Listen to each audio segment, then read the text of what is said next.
Have you ever walked into a store, arms full of groceries, only to realize that out of 10 checkout lanes, only one is open? When everyone is forced into that single line, everything grinds to a halt. The cashier gets overwhelmed, the wait time stretches into hours, and customers leave frustrated. The fix is obvious. The manager opens the other 9 registers. Suddenly, that massive crowd is divided into smaller, manageable groups, and the line starts moving again. Splitting a large group across multiple processing points is the only way a store can handle a high volume of shoppers without completely collapsing. Every time you visit a website or open an app, you are essentially getting in a digital line.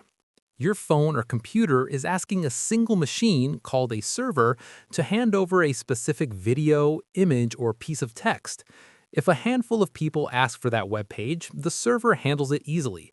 But if hundreds of thousands of users try to access that exact same server at the exact same second, that machine gets overwhelmed. The website slows down, freezes, or crashes entirely. Relying on just one machine creates what engineers call a single point of failure. If that one server goes down, the entire website goes down with it.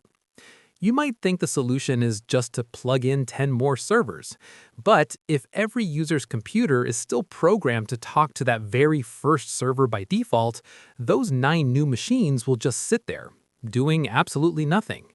Raw computing power is useless if the traffic isn't organized. You need an intelligent system, actively directing the incoming crowd. That intelligent system is called a load balancer. It acts like a high-speed store manager, intercepting every single user before they ever touch the actual servers.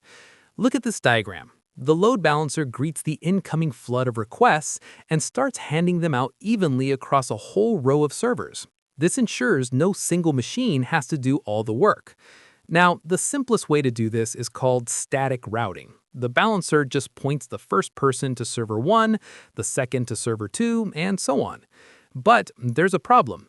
Some user requests are much harder to process than others. If one server gets all the heavy tasks, it still gets bogged down while the others sit idle. To fix that, we use dynamic load balancing. In this setup, the central node constantly calculates how hard each server is working. If it sees that server 2 is struggling, it deliberately routes the next complex request to a server that has empty space. By actively reading the room, it prevents accidental bottlenecks. But how does the load balancer actually know which servers are currently awake and healthy? It figures this out by continuously sending a tiny, lightweight test signal, often called a heartbeat, to every single server in its network. When a healthy server receives that pulse, it bounces a ping back to the load balancer. That response confirms that the server is online and ready to receive traffic. Now, what happens when things go wrong? Computers are physical machines. Power supplies catch fire, hard drives crash, and sometimes a server simply breaks. When a server dies, that heartbeat ping goes unanswered. The load balancer notices the silence immediately and flags that specific machine as dead. This triggers a process called failover.